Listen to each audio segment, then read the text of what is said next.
الحمد لله الحمد لله نحمده ونستعينه ونستغفره ونعوذ بالله من شرور أنفسنا ومن سيئات أعمالنا من يهده الله فلا مضل له ومن يضلل فلا هادي له وأشهد أن لا إله إلا الله وحده لا شريك له وأشهد أن محمدًا عبده ورسوله اللهم صل على محمد وعلى آل محمد كما صليت على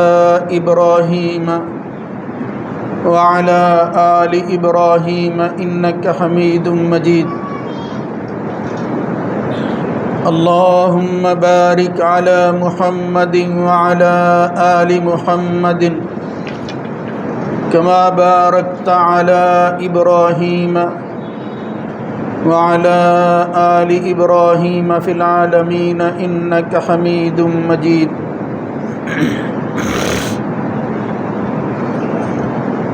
أما بعد فإن خير الحديث كتاب الله وخير الهدى هدى محمد صلى الله عليه وآله وسلم وشر الأمور محدثاتها وكل محدثة بدعة وكل بدعة ضلالة وكل ضلالة في النار ربي أعوذ بك من همزات الشياطين من همزه ونفخه ونفثه يا أيها الذين آمنوا اتقوا الله حق تقاته ولا تموتن إلا وأنتم مسلمون يا أيها الناس اتقوا ربكم الذي خلقكم من نفس واحدة وخلق منها زوجها وبث منهما رجالا كثيرا ونساء واتقوا الله الذي تساءلون به والأرحام إن الله كان عليكم رقيبا يا أيها الذين آمنوا اتقوا الله وقولوا قولا سديدا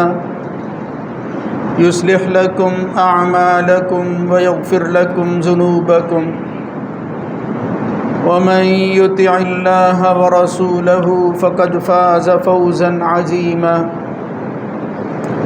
رب اشرح لي صدري ويسر لي أمري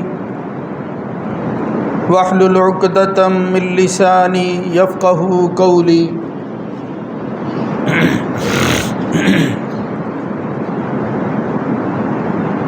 لا خير في كثير من نجواهم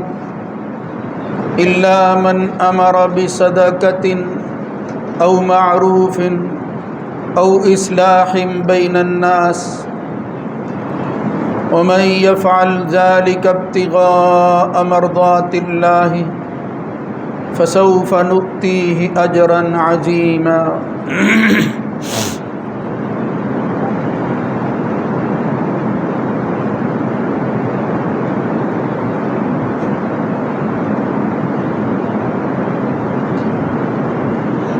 ان کی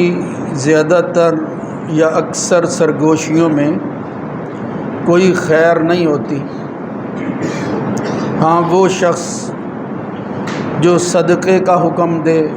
نیکی کی بات کرے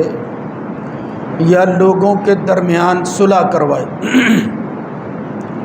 اس کے لیے یہ سرگوشی جائز ہے، اور جو شخص یہ کام اللہ کی رضا اور خوشنودی حاصل کرنے کے لیے کرے جلد ہم اس کو ایسا بدلہ دیں گے جو بڑی عظمت اور شان والا ہو۔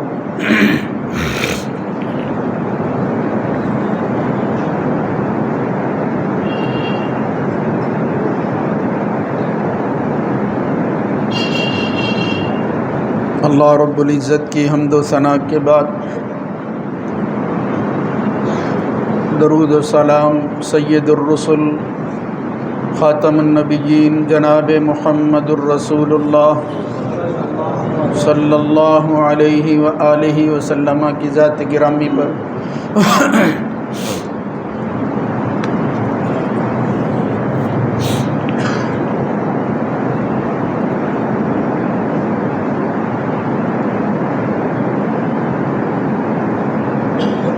انسانوں کی زندگی میں مومن کا رویہ ایمان کی بنیاد پر اس کی پہچان، اس کی حقیقت کو قرآن و سنت میں دیکھیں تو اخلاقی اعتبار سے بھی یہ مومن بڑی بلندی پر نظر آتا ہے۔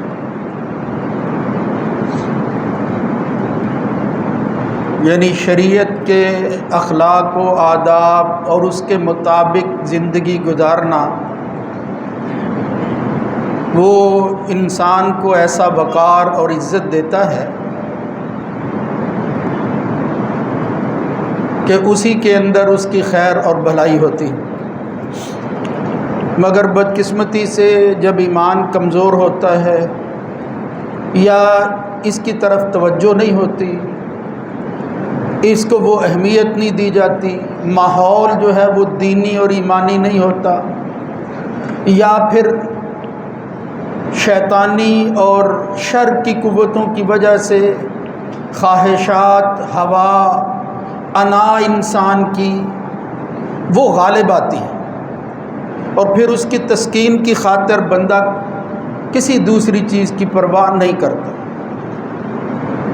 یعنی وہ یہ سمجھ بیٹھتا ہے کہ میں مومن اور مسلمان ہوں، 5 وقت کی نماز پڑھتا ہوں، فرائض ادا کرتا ہوں، اب اس کے علاوہ اور کیا ہے جو مجھے کرنا چاہیے؟ حالانکہ یہ جو کچھ وہ کر رہا ہے اصل میں کرنے والے وہی کام ہیں جو وہ سمجھتا ہے کہ اور کرنے کے کام کوئی نہیں۔ یہ عبادات اس کو کچھ سکھاتی ہیں، اس کو کچھ بتاتی ہیں کہ تیرا اور دوسرے لوگوں کا فرق کیا ہے، اس امتیاز کی وجہ سے تیری عزت کس میں ہے، تیرا وقار کیا ہے، تو نے اپنے ایمان کو برقرار کیسے رکھنا ہے اور اس میں ترقی کیسے پانی۔ ان معاشرتی معاملات میں سے ایک بڑا مسئلہ یہ ہے کہ انسان آپس میں 2 افراد ہوں، 2 گروہ ہوں، 2 ملک ہوں، وہ کسی نہ کسی وجہ سے مخاصمت میں آ جاتے ہیں، ان کے ہاں جھگڑا پیدا ہو جاتا ہے، فساد رونما ہو جاتا ہے، معمول کی زندگی جو ہے اس میں تعطل آ جاتا ہے، ایک دوسرے سے دوریاں پیدا ہو جاتی ہیں۔ ایسی حالت میں ایمان اور اسلام ہمیں کیا سبق دیتا ہے، کیا کرنا چاہیے، خواہ وہ انفرادی معاملہ ہو یا اجتماعی معاملہ ہو، ان دونوں کا حل کیا ہے؟ کیا اسی طرح رہنا چاہیے یا یہ شریعت کی نگاہ کے اندر کوئی ایسی چیز ہی نہیں ہے جس کی طرف توجہ دی جائے؟ بالکل ہرگز ایسا نہیں ہے۔ اللہ رب العزت نے قرآن مجید میں اور محمد الرسول اللہ صلی اللہ علیہ وآلہ وسلم نے اپنی حدیث اور سنت میں اس مسئلے کو بڑا کھول کر بیان کیا ہے کہ مومن مسلمان جو یک جان 2 قالب ہوتا ہے، اگر اس کا رشتہ ایمان والا ہی ہے تو پھر اس کی وجہ سے اس کو یہ رشتہ مضبوط بنانے کی کوشش کرنی چاہیے۔ ہر وہ چیز جو اس کے اندر نقص اور کمی پیدا کرے اس کو دور کرنا ہے، اس سے دور رہنا ہے اور اس راستے کی طرف جانا ہے جس سے ایمان کا رشتہ مضبوط ہو۔ قرآن مجید کا مطالعہ کریں تو یہ جو ابھی میں نے آیت سورہ نساء کی پڑھی ہے، اس میں اللہ رب العزت فرماتا ہے کہ خفیہ طریقے سے ایک دوسرے کے کان میں سرگوشی کرنا، یعنی کوئی ایسی بات کرنا جس سے دوسروں کو مطلع نہ ہو کیا جائے، دوسرے بے خبر رہیں، چند لوگ یا ایک یا دو افراد آپس میں ایسی بات کریں جس سے دوسرے یہ سمجھیں پتہ نہیں کیا بات ہے، تو اس شک کی وجہ سے مجلس میں بالخصوص اور ویسے بھی سرگوشیاں یہ جائز نہیں ہے۔ خفیہ طریقے سے اس طرح کوئی بات کرنا یہ شکوک و شبہات کو جنم دیتی، اس کی وجہ سے مسائل بڑھتے ہیں، ایک دوسرے کے درمیان بعد اور دوری پیدا ہوتی، لہذا اس کو مستحسن کیا، اس کی اجازت بھی نہیں دی گئی، بلکہ یہاں تک فرمایا کہ یہ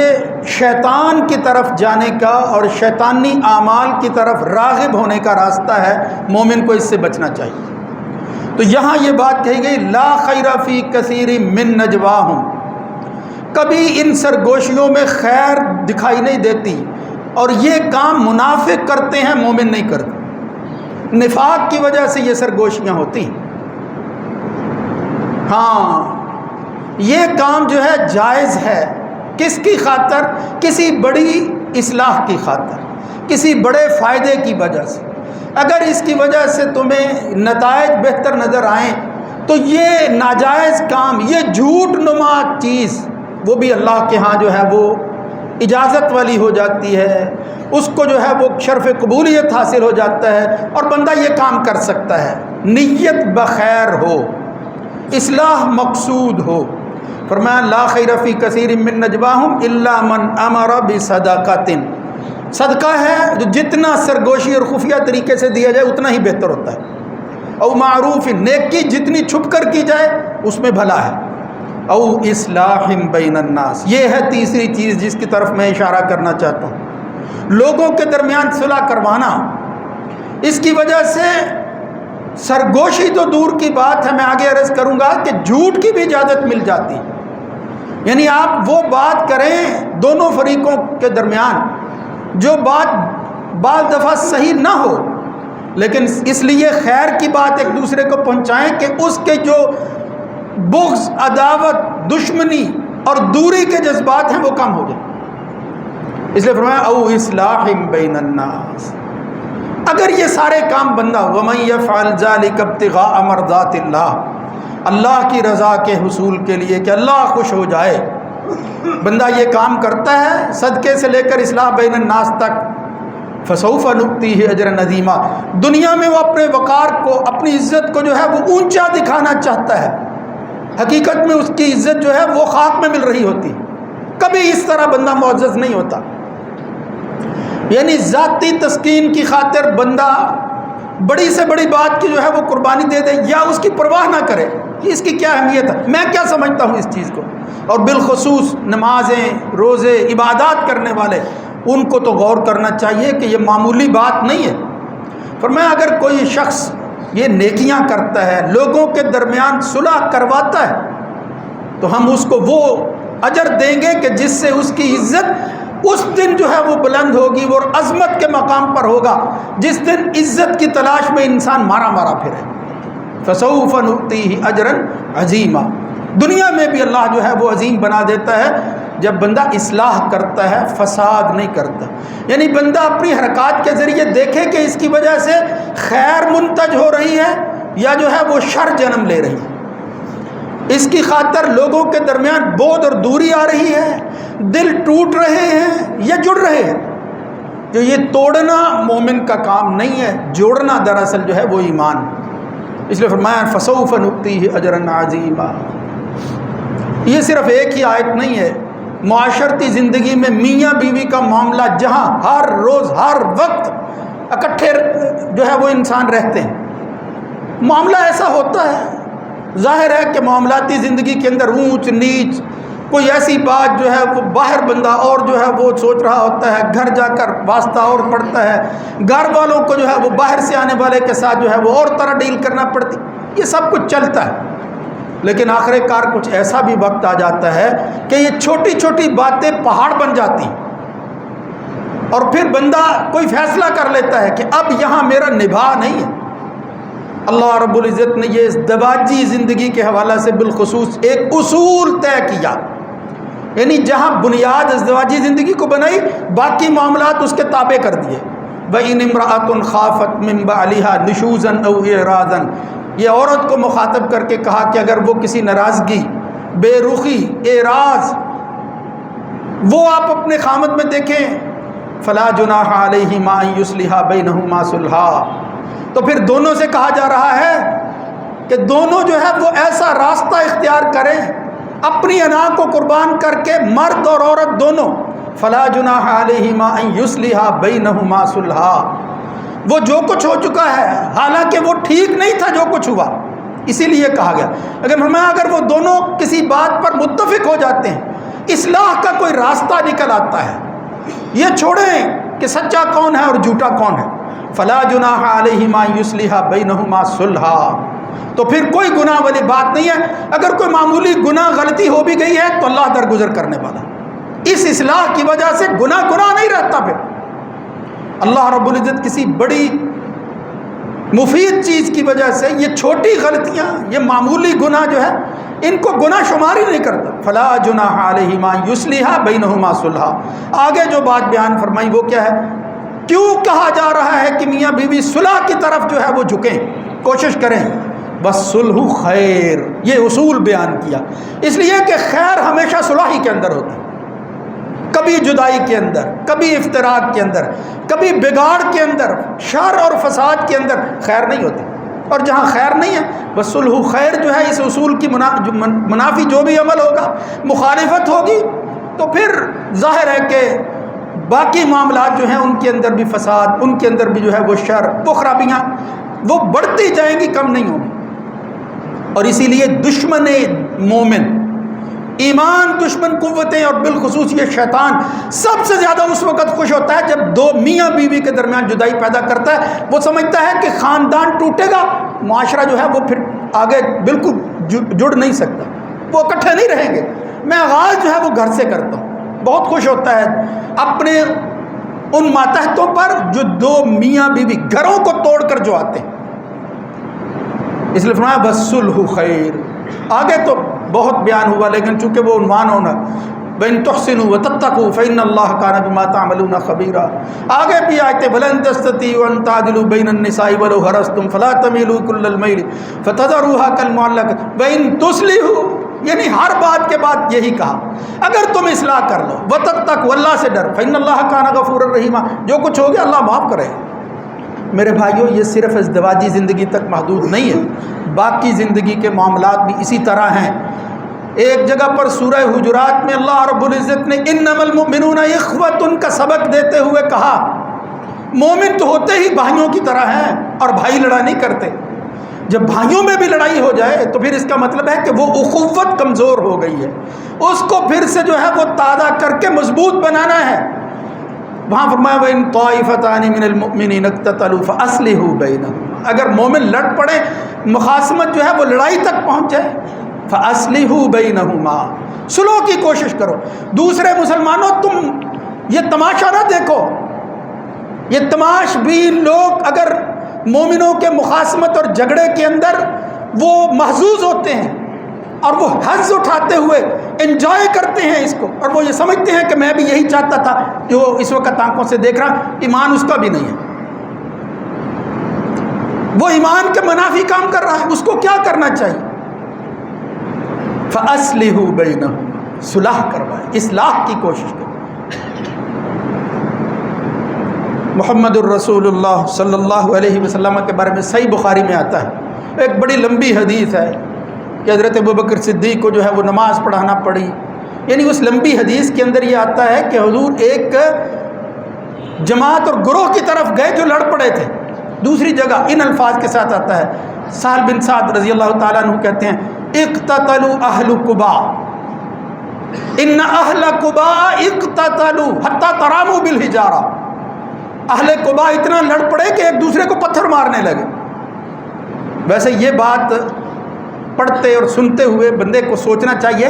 کہ یہ واقعہ ہونا کہ کوئی ایک دوسرے پر پتھر پھینکے معمولی واقعہ نہیں تھا، کبھی ایسا ہوتا تھا، قابل ذکر بات تھی۔ یہاں ہر روز ہر چوک کے اندر ہمارا دن گھنٹہ نہیں گزرتا جب ایک دوسرے پر جو ہے وہ سنگ ریزی ہوتی ہے، پتھر مارے جاتے، یہ تو معمول کی بات ہے۔ تو فرمایا اہل قباء لڑ پڑے، ایک دوسرے پر پتھر مارنے لگے۔ فاخبر بذلک رسول اللہ صلی اللہ علیہ وسلم، اللہ کے رسول کو پتہ چلا تو محمد الرسول اللہ صلی اللہ علیہ وسلم اپنے ساتھیوں سے کیا کہتے ہیں؟ فرمایا اذهبوا بنا نصلح بینہم، اور دوستو اٹھو چلیں ان کے پاس جا کر ان کی جو ہے وہ صلح کروا دیں۔ کیوں لڑ پڑے ہیں؟ آخر وہ مومن، وہ مسلمانوں میں جھگڑا تو نہیں ہونا چاہیے اور اس حد تک چلا جائے، یہ برداشت جو ہے وہ ختم ہو جائے کہ پتھر مارنے لگے ایک دوسرے پر، یہ کیا بات ہو؟ اس لیے فرمایا چلو، محمد الرسول اللہ صلی اللہ علیہ وسلم چلے گئے، پیچھے سے اصحاب کو حضور کے زندہ ہوتے ہوئے کسی دوسرے کو کہنا پڑا۔ حضرت بلال نے کہا کہ نماز پڑھائیں، وقت ہو گیا ہے، اللہ کے رسول کہاں ہیں؟ یعنی نماز کے لیے تشریف نہیں لائے، کیوں؟ اس لیے کہ لوگوں کی صلح کروانے گئے تھے محمد الرسول اللہ صلی اللہ علیہ وسلم۔ اس لیے میرے بھائیوں، اس کو معمولی نہ، یہ سنت رسول ہے، اس کی طرف بھی توجہ کرنی چاہیے۔ بدقسمتی ہے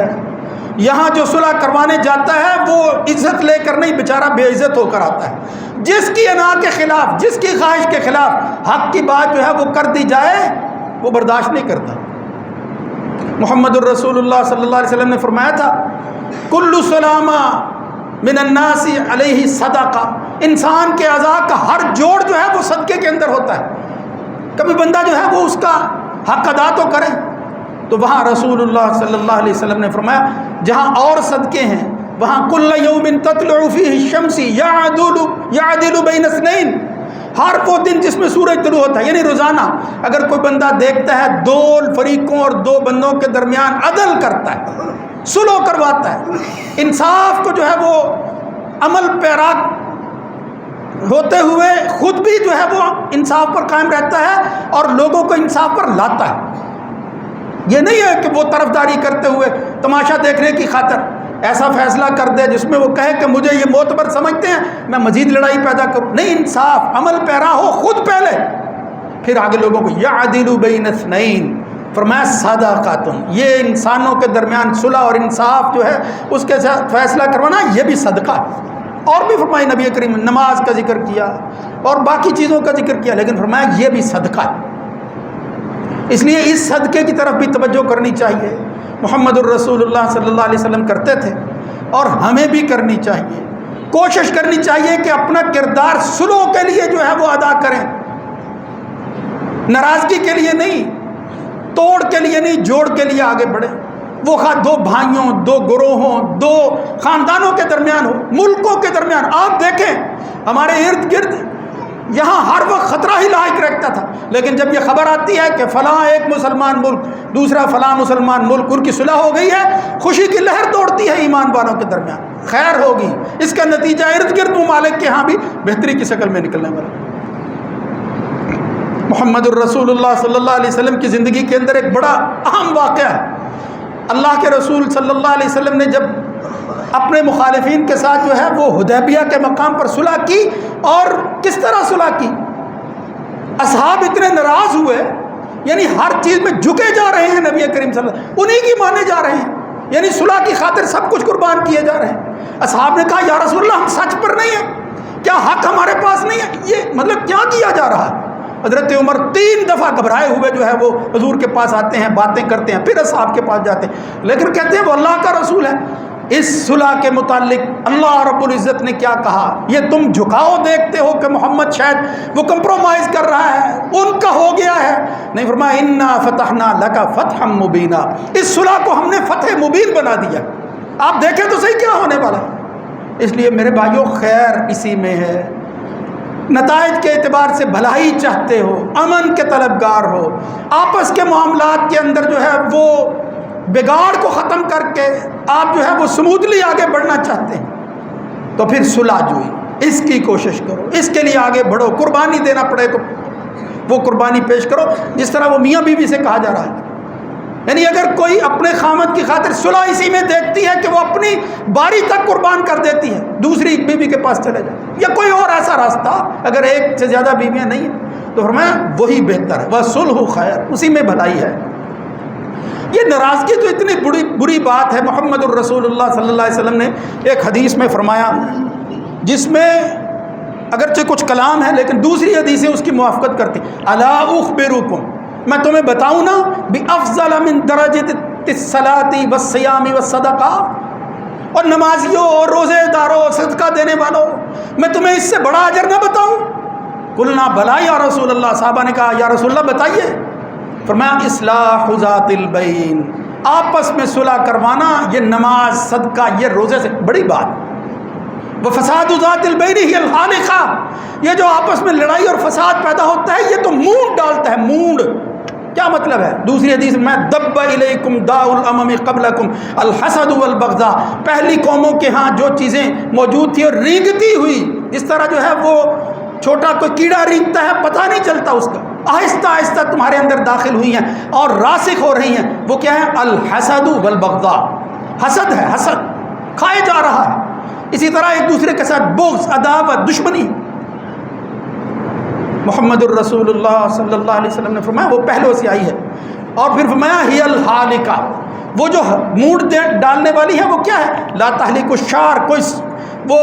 بال نہیں ہے جو مونڈے جا رہے ہیں. فرمایا ولکن تحلق الدین, وہ تمہارے دین کو مونڈ ڈالیں گے, دین باقی نہیں رہے. یہ بغض, حسد, وہ دین کو جو ہے وہ مونڈ ڈالتا ہے, جڑ سے اکھاڑ پھینکتا ہے. اس لیے اگر اس دین کو بچانا چاہتے ہو, ان اعمال کی حفاظت کرنا چاہتے ہو, اصلاح کا راستہ اختیار کرو. محمد الرسول اللہ صلی اللہ علیہ وسلم نے فرمایا تھا,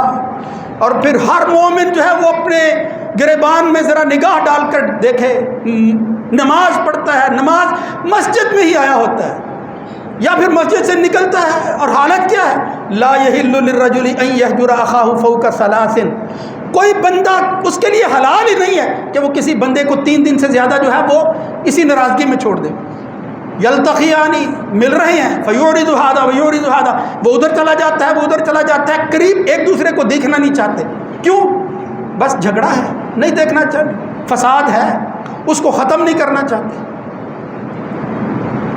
فرمایا خیرہم الذی یبدأ بالسلام. اور بعض دفعہ تو بھائیوں بات بھی معمولی ہوتی ہے, لیکن وہ انا اندر جو انسان کے ہے وہ کہتی ہے کہ اگر میں نے یہ کام کر لیا وہ کیا سمجھے گا, یہ کمزور ہو گیا ہے, یہ مجھ سے ڈر گیا ہے. اور میرے بھائیوں نہیں, اگر کوئی اللہ کی خاطر یہ کام کرتا ہے وہ بہادر ہوتا ہے, وہ بزدل نہیں ہوتا. فرمایا خیرہما, ان دونوں میں سے بہتر ہے وہ بندہ الذی یبدأ بالسلام, جو آگے بڑھ کر سلام لیتا ہے کہ جو ہو گیا کچھ نہیں ہوا. بس شیطان یہی چاہتا تھا کہ مومنوں کے اعمال غارت کر دے, اور کوئی راستہ نہیں ملتا تھا, اس نے یہی راستہ جو ہے وہ اختیار کر لیا, چن لیا. اس نے تیرے باپ کے ساتھ یہ کیا تھا, یہ تیرے بارے میں اس طرح سوچتا ہے, یہی باتیں کرتا ہے, اس نے فلاں کو تیرے بارے میں یہ کچھ بتایا تھا. بس وہ نمازیں, وہ نفل غارت ہو جاتے ہیں. کہتا اچھا یہی بات. افواہوں پر جو ہے وہ لا خیر فی کثیر من نجواہم, اسی سرگوشیوں کی وجہ سے خفیہ ایک دوسرے کو باتیں بتانا. بہت بدطینت لوگ ہوتے ہیں جو ایک دوسرے کو جو ہے وہ ایسی باتیں بتاتے ہیں جن میں وہ مخالفت پیدا ہو, مخاصمت جنم لے, اور اس کی وجہ سے وہ ایک دوسرے سے متنفر ہو جائے. وہ مومن جو اس طرح سیسا پلائی ہوئی دیوار ہوتے ہیں, جو اس دیوار کو گرا دیتا ہے, آپ اندازہ کریں وہ کس پر ہاتھ ڈال رہا ہے. اس لیے میرے بھائیوں, محمد الرسول اللہ صلی اللہ علیہ وسلم نے جو کچھ فرمایا, یقین جانے احادیث پڑھنے کے بعد لرز جاتا ہے بندہ کہ اللہ کے نبی صلی اللہ علیہ وسلم نے فرمایا اگر کوئی شخص اس طرح سلام کہتا ہے فَإِذَا لَقِيَهُ سَلَّمَ عَلَيْهِ 3 مرات, 3 دفعہ وہ اللہ السلام علیکم السلام علیکم بیچارہ کہتا ہے, کل ذالک لا یرد علیہ, وہ کہتا ہے سلام جا تو, میں نہیں تیرے سلام کو قبول کرتا. فقط باء باسمہ, وہ پھر یہ نہ سمجھے کہ میں نے جو ہے وہ دیکھو اس کی پرواہ نہیں کی. نہیں, فرمایا ایک گناہ ہے, اتنا بڑا گناہ ہے اے نیکی کرنے والے, تو نیکیاں اپنی برباد کرتے ہوئے اس کے سلام کا نہ جواب دینے والا گناہ لے کر اپنے گھر میں جا رہا ہے. اور جہاں تک فرمایا نبی کریم صلی اللہ علیہ وسلم نے, وہ تو حدیث ہے, فرمایا اگر کوئی شخص اسی طرح 1 سال گزار دیتا ہے, من حجر اخاہ سنتن فہو کالسفک دمہ, وہ تو اسی طرح جس طرح خون کر رہا ہے, کسی کا خون بہا رہا ہے, لا یحل لمسلم ان یہجر مسلما فوق ثلاث، مسلمان کو نہیں چھوڑ سکتے۔ اس لیے میرے بھائیوں مشکل کام ہے، جب انا کے مخالف بات ہو آسان نہیں ہوتی، لیکن کس کی خاطر؟ صرف اللہ کی خاطر، اس کے رسول کے فرامین کو سننے کے بعد دل کے اندر جو بغض ہے آہستہ آہستہ پہلے اس کو ختم کرو، پھر جرأت کرتے ہوئے سلام لے لو، انشاءاللہ اللہ رب العزت دنیا میں بھی آپ کو معزز بنائے گا، آخرت میں بھی عزت ملے گی۔ یہ بہت اہم موضوع ہے اس حوالہ سے کہ عملی زندگی سے تعلق رکھتا ہے، اس میں ہمیں آگے بڑھنا ہے، اس میں ہمیں اپنا کردار وہ ادا کرنا ہے کہ جس کی وجہ سے مومن آپس میں مل جائیں، یہ محبت کا رشتہ مضبوط سے مضبوط تر ہو جائے، اور اس کی وجہ سے ایک ایسا معاشرہ جس کے خواب وہ ہم دیکھتے ہیں اور وہ باتیں صرف قرآن و سنت میں موجود ہیں، عملاً دکھائی نہیں دیتا، اس کے لیے اپنے ارد گرد کم از کم ایسا ماحول بندہ ضرور پیدا کرے کہ جس میں اس کو ایمان اور اس کی جو ہے وہ جھلک نظر آئے۔ اللہ رب العزت ہمیں یہ جو کچھ کہا سنا اس پر عمل کرنے اور اس کے مطابق زندگی گزارنے کی توفیق نصیب فرمائے۔ اقول قولی ھذا استغفر اللہ لی ولکم۔